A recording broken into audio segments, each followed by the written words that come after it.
Uh-oh, you have an interview coming up and you didn't have a lot of time to study. But don't worry, as a former Google recruiter, I will tell you exactly what you need to know in order to help you ace this upcoming interview. And you can actually do all of this prep in under an hour, just in case you have an interview the same day. And make sure you stay to the end of the video because I'm also gonna give you the 3 best questions to ask your interviewer at the end of your interview, so you don't even have to worry about that. I'll take care of it. And trust me, these worked because I used them to land my new job. So first, before you even start thinking about doing anything interview related, you need to do some research about the company if you haven't done it already. If you're gonna be interviewing at a startup, they care about people that are mission driven, as they say, and it's gonna be really important for them that you've done a lot of homework and research about that company. So spend about 10 minutes researching and understanding what the company does, its products, its services, its competitors, its general industry trends, and just take a look at the news to see if there's anything recent about it. You have to spend more time if it's a startup because they actually are going to care that you've done a lot of research about that company,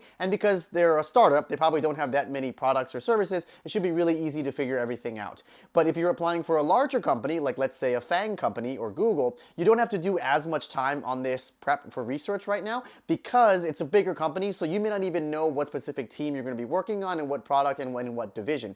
All that stuff is going to be answered for you in the actual interview. And make sure you take notes because you're going to use this information to help influence your answers and choose the best stories to tell so that it matches better with the company, its industry, its competitors, and its products. And you're going to need this information to answer one of the critical questions that's definitely going to come up, which is why do you want to work here? But don't worry, I'm going to tell you how to actually answer that question a little bit later in the video. Okay, so after you've done your research on the company, now you need to actually do a little bit of research on who is interviewing you. If it's the recruiter, then this is good. The recruiter usually doesn't have any technical knowledge or expertise in your actual field, which means the questions you're going to be getting are probably going to be super basic because they won't be able to actually tell if you're good at your job or not.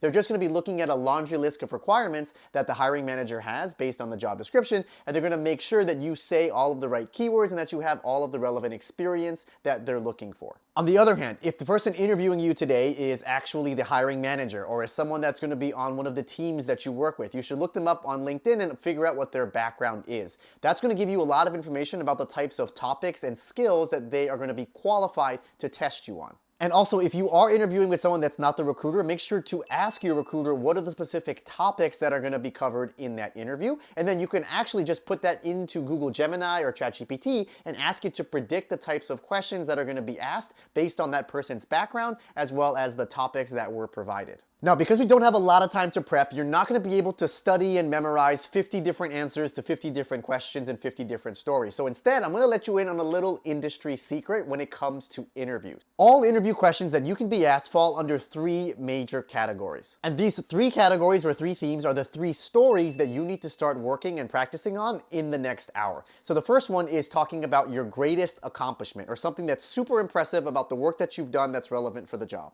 The second story you always need is one that talks about conflict or problems that you've run into with your coworkers, manager, or boss, or customer. And the third type of story that you desperately need is one time where you had to deal with a problem and came up with a really creative or innovative solution in order to solve it. So go ahead and pause this video and start jotting down and writing out those 3 different stories. And make sure you follow the STAR format: situation, task, action, and result. If you don't know what that is, you can watch this video that I made right over here, but it's basically just the structure that you need to follow in order to have a really coherent story that's easy to track from an interviewer perspective, and also make sure you cover all the things you need to do in an interview question so that you can actually stand out and land a job.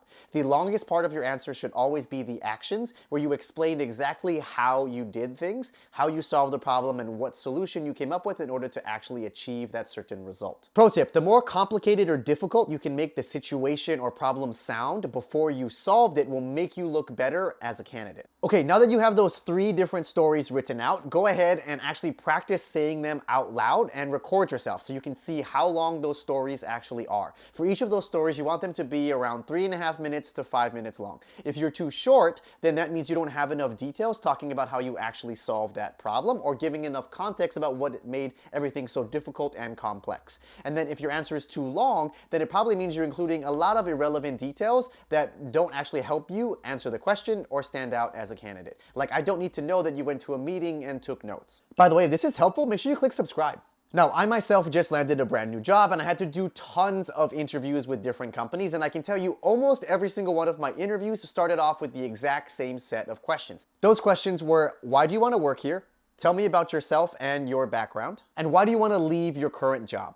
So in addition to the 3 stories that you just memorized and practiced, you also want to make sure you have very good answers to these same 3 questions. And honestly, I got asked these questions every single time I had an interview, even if it was with the same company. I think it's just because people want to hear from you exactly what your background is and why you think you're a good fit. So first, when they ask you to explain your background or why you're a good fit for the role, make sure you have additional context beyond the job description from either the recruiter or the hiring manager, so you can actually customize and tailor your answer to be exactly what they are looking for. If there's certain projects or skills that you know that you're going to be using or working on as soon as you join the company, that's the type of examples you need to share when you talk about the relevant work experience that you have. Next, when they're asking you why you want to actually leave your current company, remember, you want to be mission driven whenever you're talking to a startup, or when it's a larger company, you need to talk about how you want to bring your expertise to actually help them, their team, their department or something achieve a certain goal like you have been able to do at your current company. And it's also okay that you're looking for a bigger type of challenge where you can bring your current skills and help them achieve a certain result. And then when they ask you why do you want to work here, that's when you have to actually leverage all the research that you use in the very first step to talk about all of the exciting things that the company is working on. Do not talk about anything that pertains to you and why this job or company is good for you. They don't care about that, remember. This is an interview and they're going to be paying you money to do a job for them. And it's probably going to be more money than what you make now. So just make sure your answer is only focused about what this company, team, or product is doing and why you're so excited to have a big impact there. Now, before you go to this interview, remember, you need to also have questions to ask your interviewer at the very end. And I'm going to save you time having to do a bunch of research. Just look at the questions that I have written out right here on the screen. I use these in my actual interview to land multiple job offers, and trust me, it's going to work every single time. And you're only going to have time at the end for around 3 to 4 questions anyways. So just pick these in this particular order and then just ask the ones that you feel like are most relevant for you. Now, if you actually have more than an hour to prepare for your interview, I highly recommend you do a thorough preparation by watching this video right over here, because then I can actually help you improve all of your stories and make sure you have enough differentiators so that you can actually stand out from other candidates. But if you don't have time for that, what are you doing still here? Go ahead and start practicing.